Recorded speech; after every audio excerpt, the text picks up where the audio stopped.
Lust enslaves boys, but some men, they learn to bend it. Machiavelli understood this. Desire isn't your enemy until it owns you. But once you flip it, once you use it instead of being used, you don't just resist temptation, you turn it into power, into silence, into control, because the man who can control what others worship becomes something else entirely, something untouchable. How do you escape the silent chains of lust? How do you turn temptation into fuel instead of weakness? Machiavelli's answer was brutal, but clear. Kill the craving and forge power from the ashes. In this third and final part, I'll show you how true kings convert lust into legacy, not through suppression, but through total domination of desire. Lust thrives in chaos.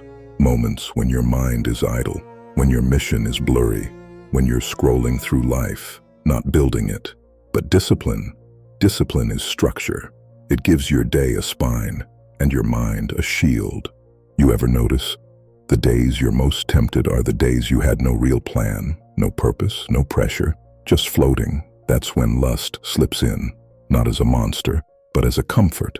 Machiavelli would say, a distracted man is a conquered man. The modern version, if you're not disciplined by design, you'll be enslaved by desire. So what do? You don't try to resist. You replace. You fill the void. You kill the dead hours. You turn your schedule into armor, because a man with a clear mission doesn't need cheap pleasure. He has purpose, and purpose is pleasure on fire. Here's a brutal truth no one wants to admit. Most men trade their future for 5 minutes of pleasure. They chase the high, the rush, the validation, and they call it living. But what happens when the high wears off? They're right back where they started, just emptier, just weaker, just more addicted to the next hit. Now think of legacy, not as fame, but as impact that echoes when you're gone. Pleasure dies in the moment. Legacy outlives you. That's why the cold don't chase lust. They chase construction. They build. They create systems, wealth, discipline, bloodlines, businesses, philosophies, things that will still stand when their body doesn't. Machiavelli would say, the man who rules himself leaves behind more than just memory. He leaves behind order. Pleasure is easy. Legacy is earned. And every time you choose restraint over lust, you lay one more brick in the empire of your future. You don't need more pleasure. You need something that makes you proud when you're 60. That's power. That's legacy. Here's the part most men never understand. Your mind isn't just trapped by thoughts. It's enslaved by what your body craves. You say you want focus, but your body's addicted to scrolling. You say you want peace, but your hands can't stop reaching for quick pleasure. You say you want power, but you can't even sit still with discipline for 10 minutes. The truth? Until you control your body, your mind is just a passenger. Machiavelli didn't just study kings. He studied weakness, and he knew the most dangerous man isn't the one who knows a lot. It's the one who can deny himself a lot. Because every time you resist a craving, your mind sharpens, your will hardens. You stop being a slave to dopamine and start becoming a commander of it. Think of it this way, a man who can't master his own urges will always kneel to someone who can. Coldness begins in the body. It's trained in silence, forged in self-denial. And once your body obeys, your mind follows with precision. That's where real control begins. Not in thoughts, but in action and restraint. Every craving is a test. But most men, they don't pass it. They feed it. You feel lust. You chase a woman. You feel bored. You open your phone. You feel anxious. You escape into noise, food, porn, anything.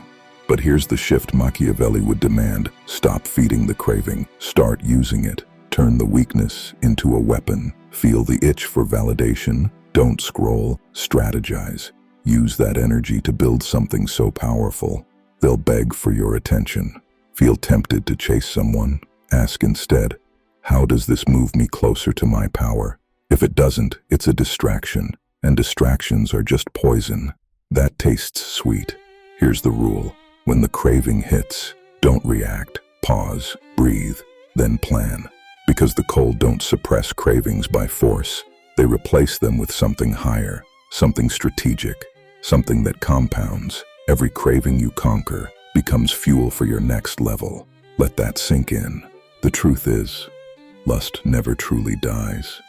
It hides, it waits, it whispers, but it only kneels before discipline. See, the goal isn't to kill desire. It's to master it, to leash it, to use it like a blade you control, not one that controls you. Because the man who redirects lust into ambition, the man who converts hunger into focus, he becomes something else entirely, untouchable. Temptation doesn't faze him. Distractions don't seduce him. He walks through fire and builds empires from the ashes. That's the truth no one tells you. Lust isn't the enemy. Weakness is. Most men fear being alone, because when it's just you, there's nowhere to hide from your cravings. No distractions, no dopamine, just silence and your inner war. But that's exactly where real strength is forged. Machiavelli knew the man who can master his mind in solitude can rule in chaos.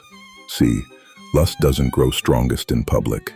It grows in silence, in late nights, in lonely rooms, where weakness whispers louder than wisdom. But here's the secret most will never discover.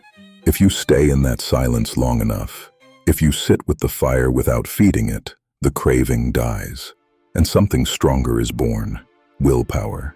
Because solitude isn't punishment, it's preparation. It's where the world's loudest temptations lose their grip, and your inner command takes over. So next time you're alone, don't run from it. Don't fill it. Sit, breathe, own it. That's where real men are built. Lust is raw energy, and like any raw force, it can either build or destroy. The weak let it consume them. The strong, they convert it. Machiavelli wouldn't say, kill desire. He'd say, redirect it. You want intensity? Use it. That same fire that makes a man chase pleasure can make him chase legacy, wealth, mastery, art. Every empire started with hunger. Every invention was born from obsession. The difference? One man let it leak into temptation. The other built something from it. Think of it like this. Your energy is currency. You can spend it in pleasure, quick, gone, forgotten, or you can invest it in something that outlives you. That same fire you feel late at night. What if you poured it into building your body, or writing that book, or starting the business you've been afraid of? Channel lust into creation, and you don't just rise above weakness. You build a world from it. You don't beat lust in the moment. You beat it before the moment even arrives. Temptation doesn't sneak up on a man who's already busy building something. That's the trap. You think you need willpower at midnight. But the real battle was lost at 7 a.m. when you didn't wake up with a plan. No purpose equals easy prey. Machiavelli would say, idle men are dangerous to themselves, because when your mind is unfocused, your desires fill the gap. So what's the answer? Ritual, routine, discipline so predictable it kills the window for weakness. Start with something small. Your morning, the gym, work hours, sleep schedule. Build your life like a fortress. Walls of habits, gates that only purpose can open. Because when your day is filled with mission, lust doesn't get a chance to speak. You don't need to fight urges forever. You just need to starve them with structure. Most men fall not because they're weak, but because they surround themselves with people who keep them weak. Look around. Is your circle building your discipline or feeding your distractions? You might think you're in control, but one friend who jokes about your goals, one late-night text that says, just one time won't hurt, one companion who worships comfort, that's all it takes to drag you back into the fire. Machiavelli didn't surround himself with comfort. He surrounded himself with power, with clarity, with people who sharpened his thoughts, not softened his instincts. You don't need friends who hype your pleasure. You need allies who challenge your discipline. People who would rather offend your feelings than see your standards fall. Cold companionship doesn't mean emotionless. It means aligned. It means mission first. It means being around men and women who don't just talk ambition, they live it. Because in the war against lust, mediocrity is the spy inside your gates. Trade warmth for alignment. Trade comfort for strength. And you'll stop falling for weakness, because no one around you is falling anymore. Most men treat lust like it's some kind of prize, like it's the reward for hard work, ambition, or even just existing. But the truth, lust is a test, and most men fail. Every time you crave attention, pleasure, or validation, it's not a gift, it's an exam. One question: have you mastered yourself, or are you still a slave to your instincts? You think the late-night scrolling is harmless? You think that moment of weakness is just letting off steam? No, it's a scorecard. It's life asking, are you ready for power? And if your answer is pleasure over purpose, you fail. Every time. Machiavelli would say, men who cannot control lust cannot control kingdoms, because if temptation can pull you off course, you were never fit to lead in the first place. Start seeing every craving as a checkpoint, not a trophy. Because real kings don't take what's offered, they take what's earned, with cold discipline. Most men feel desire and get soft. They let it make them chase women, chase approval, chase the feeling. But the cold man, he doesn't chase, he converts. Every drop of lust he turns into ambition. He uses it as fuel. The same energy that makes weak men scroll, beg, fantasize, he turns into building a legacy, money, mastery, muscle, empire. He doesn't fight lust, he bleeds it into his work. He takes the storm and forges it into steel. Machiavelli would say, desire is neutral. Your reaction gives it power, so the cold man doesn't suppress it, he redirects it, straight into domination. You want to conquer lust? Don't run from it. Turn it into your edge. Imagine turning every temptation into energy, not something to fight, but something to feed on. Imagine waking up with clarity, not craving. Imagine walking through the world untouched by the things that once made you weak.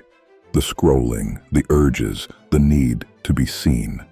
Now, imagine lust no longer ruling you, but serving you. It no longer owns your decisions. It sharpens them. You don't waste hours chasing dopamine. You use that hunger to carve your legacy.